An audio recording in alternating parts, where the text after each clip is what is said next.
Selamat bertemu kembali, saya Romo Gregory Harapan SPD akan membawakan renungan untuk Minggu Prapaskah kelima tahun C 2022. Lupakan masa lalumu yang kelam. Banyak metode psikologi zaman ini yang membantu orang untuk kembali bangkit dari keterpurukan, dari usaha yang gagal, bisnis yang tidak sukses, dari studi yang tidak selesai, dari keterpecahan diri, atau relasi yang tidak menggembirakan dengan Tuhan, sesama, dan alam sekitar. Umumnya pendekatan psikologis mengedepankan aspek keutuhan pribadi sebagai subjek yang merdeka. Karena itu tujuan utama yang ingin dicapai dari pendekatan psikologis itu yakni pemberdayaan akan seluruh potensi, kekuatan positif yang dimiliki seseorang. Secara psikologis, seseorang dibangkitkan lagi dengan inner power, kekuatan yang dia miliki. Para psikolog atau konselor hanya membantu agar seseorang menemukan kembali kekuatan dirinya sendiri. Mereka hanya menjadi teman perjalanan untuk menemukan kembali nilai-nilai dasar yang menjadi kekuatan untuk seseorang. Kekuatan itu perlu digali, perlu dihidupi, diapresiasi, dan diberi ruang yang cukup dalam kehidupan setiap hari. Hal yang lazim dibuat adalah membantu seseorang untuk berdamai dengan masa lalu. Level berikutnya adalah melupakan masa lalu itu dan belajar darinya. Sisi positif yang dipelajari dari pengalaman atau peristiwa masa lalu ditransformasi menjadi kekuatan baru untuk masa sekarang dan yang akan datang. Latihan seperti ini menuntut kesadaran diri yang utuh, melibatkan hati dan pikiran secara bersamaan. Konselor ulung adalah Allah sendiri. Dia adalah pencipta, motivator, dan sekaligus sebagai tujuan hidup. Sejak dahulu dia sudah memberitahu Yesaya dan orang Israel untuk jangan ingat-ingat masa lalu, tetapi fokus pada yang baru, yang ada sekarang demi kebaikan pribadi, baik saat ini maupun kelak. Bisa dibaca dalam kitab Yesaya bab 43 ayat 16 sampai 21. Tuhan bersabda, "Aku hendak membuat jalan di padang gurun dan sungai di padang belantara.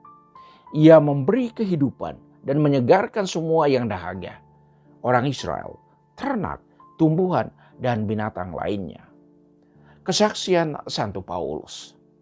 Karena Kristus aku telah melepaskan segalanya dan menjadi serupa dengan dia dalam kematiannya. Bisa dibaca dalam surat Rasul Paulus kepada umat di Filipi bab 3 ayat 8 sampai 14. Paulus dengan militan memberi kesaksian tentang apa yang penting dalam hidupnya sebagai pengikut Kristus. Paulus dengan lantang menyatakan apa yang telah menjadi keyakinan dan telah mengubahnya untuk menjadi saksi Kristus yang setia. Segala yang lain Paulus anggap sampah karena dia memiliki Kristus. Bisa dibaca dalam surat kepada orang Filipi bab 3 ayat 8. Kristus adalah segalanya. Segala sesuatu kuanggap rugi karena pengenalan akan Kristus. Dia lebih mulia dari semuanya. Paulus telah diubah Kristus dari dalam. Ia mengubah hatinya. Hati yang berubah menjadi tempat di mana rahmat Allah bertumbuh dan berkembang.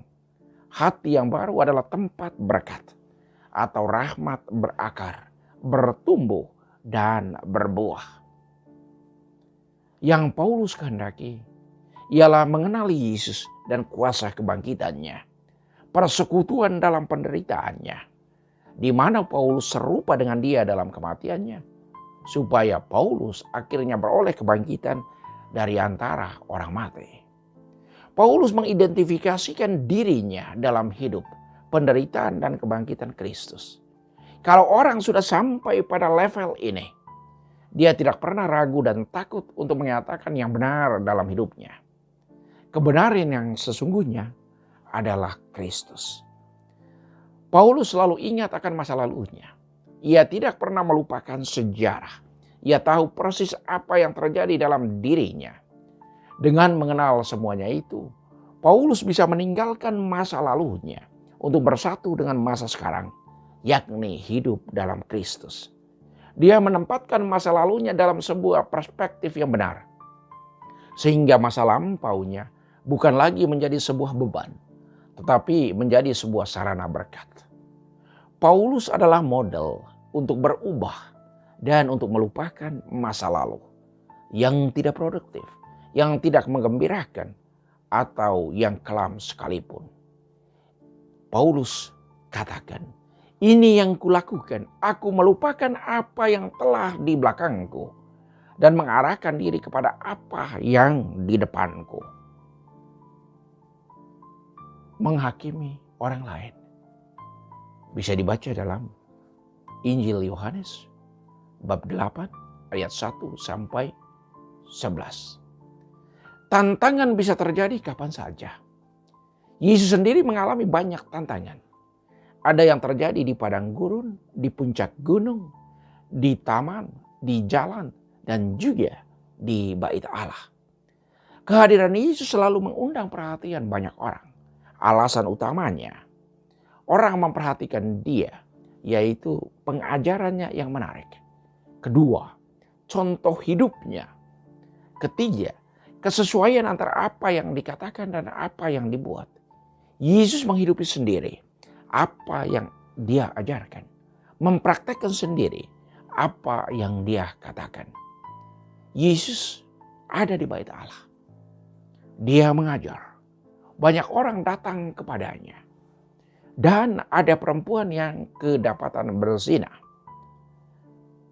Pertanyaan kita, kalau perempuan yang bersinanya ada, di mana lelakinya? Karena perzinahan selalu melibatkan dua orang yang berlainan jenis kelamin. Apa memang waktu itu perempuan menjadi objek yang disalahkan, yang tak dihargai, atau penyebab yang membuat lelaki berzina? Mestinya, kalau kedapatan berzina, pasangan itu dibawa kepada Yesus.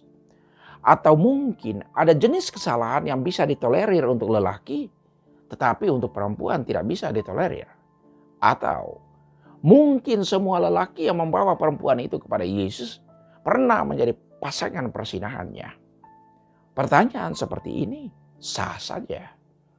Yang menjadi persoalan di sini bukan tentang di mana lelakinya, tetapi lebih pada berzina.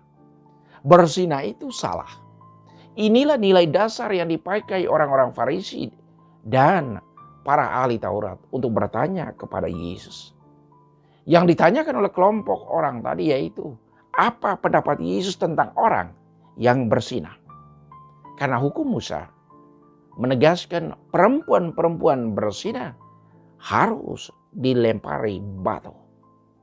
Perempuan yang berzina atau yang kedapatan berzina mesti dilempari batu.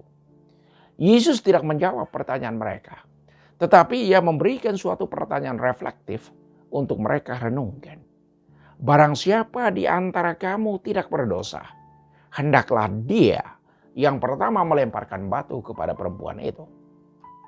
Yang mereka lakukan bukan melempari batu kepada perempuan itu, tetapi mereka pergi meninggalkannya, mulai dari yang tua. Kalau berpikir logis, mereka pergi karena mereka semua adalah pelanggan dari perempuan tadi. Atau juga orang berdosa. Hanya bedanya dosa mereka tidak diketahui orang lain. Sapaan Yesus membebaskan. Aku pun tidak menghakimi engkau. Pergilah dan jangan berbuat dosa lagi mulai dari sekarang. Mendengar sapaan itu, perempuan yang kedapatan berzina tadi begitu gembira, bersukacita, dan ada dalam suasana damai. Pertemuan dengan Yesus selalu membawa perubahan, membuat seseorang baru kembali dari dalam. Peringatan yang Yesus berikan untuk perempuan tadi adalah peringatan yang sama untuk semua pengikut Kristus. Aku pun tidak menghukum engkau. Pergilah dan Jangan berbuat dosa lagi mulai dari sekarang. Masa Prapaskah adalah masa untuk kita memperbaharui diri. Tuhan memberkati.